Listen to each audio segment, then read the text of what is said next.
So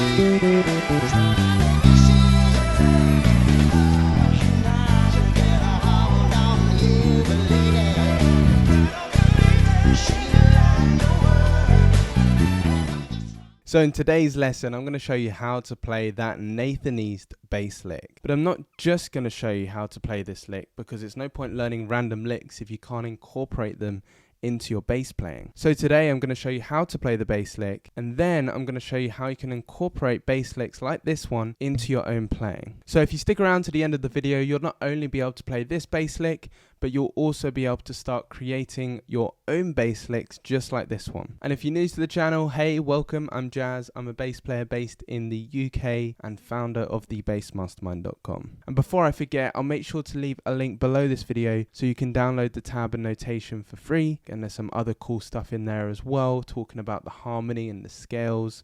It's all inside that PDF. So let's grab your bass and dive into today's lesson. So Nathan plays this bass lick on the song Easy Lover. It's the live version with Phil Collins in Paris. And Easy Lover is actually in the key of E minor. So we have an E minor, and the bass lick goes from a E minor to a C major. So we're in the key of E minor, and the chords are E minor to C major.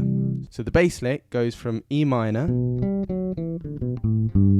to the C major, which is there. He lands on the C major. Let's break down those notes step by step. I'll show you the fingering and I'll put the tab and notation on the screen. So it starts on the B with the first finger. Then we go fourth finger, third, first, fourth, first, fourth, first, and we bar here. This is how I do it. There's a couple of ways to do it, but I bar first and then first, shift down, first, and land on the C. There are a couple of ways to do that ending. So you could go second, bar with the second, first. You could do that, but I prefer to go fourth, first, first, first. That's how I would do this lick. So like I said before, it's not worth learning random licks or random notes if we can't incorporate these notes into our bass playing, and so that means we need to look at the harmony behind this lick. So again, the song of Easy Lover is an E minor, so let's just quickly play our E minor scale. E, F sharp, G, A, B, C, D, and E. Now Nathan is primarily using the E minor pentatonic scale. So let's just quickly learn our E minor pentatonic scale. If you don't know what an E minor pentatonic scale or a pentatonic scale is, it's super easy. You just take the minor scale and you get rid of the second degree of the scale, the F sharp, and the sixth degree, which is a C. So that's how you can create a minor pentatonic scale from a minor scale. So a minor pentatonic scale in E, we just remove the second, which is F sharp, and the sixth, which is a C. So let's just play that. Avoid the second, avoid the sixth. So that's the E minor pentatonic scale. Now what makes this lick super cool is that Nathan actually uses the second as well. So he's kind of using the second when he goes to this part here. So he's using the second there, the F sharp. So he's not just using the E minor pentatonic scale. Most of the notes are in that E minor pentatonic scale. But what makes it kind of nice is that he's not just running up and down pentatonic scales. So how can we get this lick into our own bass playing without it just being a load of random notes? So there are really two things you can do. You can change the key, so we can try and learn this bass lick in another key. And then the other thing is we can change the rhythm. So let's just try and learn this bass lick in a different key. So we were just in E minor. That's the original. Let's learn this in, say, A minor. So how I would think about transposing bass licks like this, I'd think about where am I starting and where am I ending. So in A minor, we'll be playing over the chords A minor and then F major. And we'll be starting on the 5th of A minor, because we start on the 5th of E here. The 5th of E is B, right? So the 5th of A minor, 1, 2, 3. You can count up if you want. Right, use the number system, 1, 2, 3, 4, 5. So we got the 5th of A minor. So that's where we start the lick, right? And we're gonna end on an F. If you've got your 5 string, I'm probably just gonna end it here. keep the fingering the same. Of course, you can just transpose the fingering, and you can also just transpose the pattern and shape that you can see.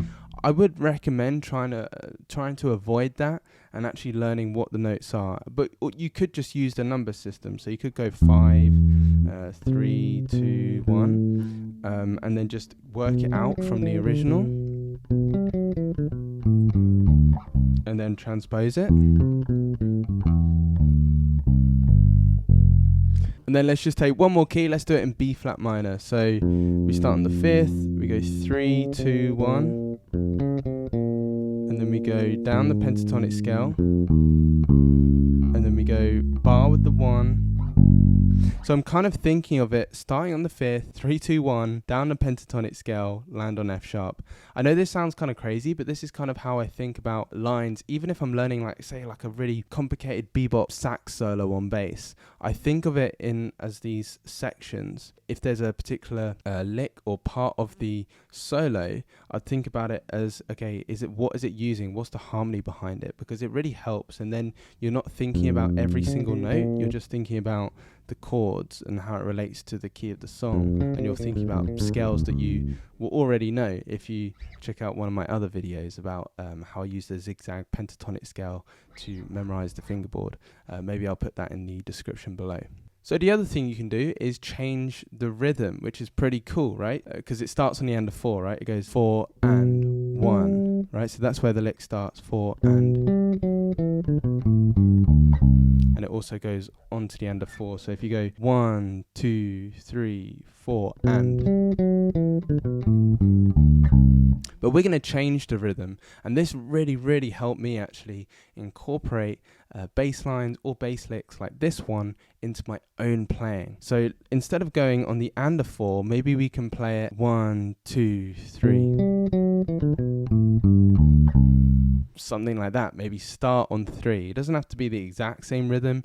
It's just changing the rhythm. You could even do something where, let's just play it in triplets, for example. So this is going to sound crazy, but 1 and 2 and.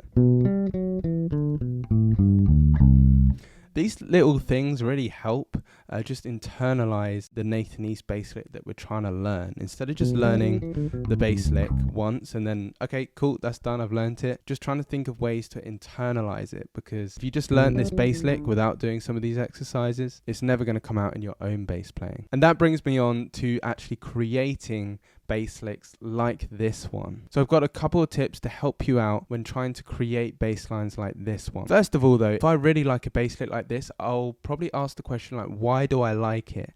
Instead of just saying, oh, it sounds cool, I'll think of the concept behind the bass lick. So here, I think the reason why I like it is the shape. I like the shape of this bass lick, and I also like that he's not just running up and down a pentatonic scale. It's like, it's got that pentatonic sound, but because of that ninth, and also because of the this section here where he kind of bars, it makes it a little bit more interesting than, say, if he could play. It just sounds kind of ugh. What he played was a lot cooler.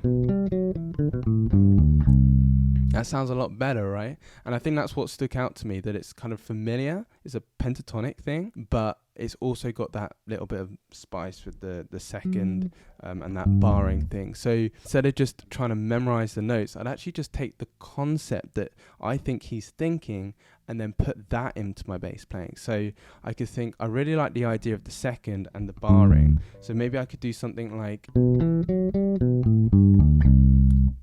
that, very similar, starting and ending on the same place because I like the shape, but just something a little bit different. Maybe I can go kind of different, same kind of notes, but I started differently. I'm thinking about shapes and thinking about, I mean, one thing to try if you want to restrict yourself is actually playing this bass lick with the same rhythm but different notes. So you could even clap the rhythm first. So 1 and 2 and 3 and 4 and just make sure you got the rhythm internalized, and then I would try and play that rhythm, but just with some different notes, but taking his concept of that pentatonic with the second, right? Hopefully this is all kind of coming together and you're seeing how I would think about these things when I'm trying to transcribe bass lines and internalize them, and also create bass lines and or bass licks, I should say, similar to this one. So if I take that same rhythm, dun, dun, dun, I could go I did something slightly different there. I played the sixth. Maybe I'll do something else.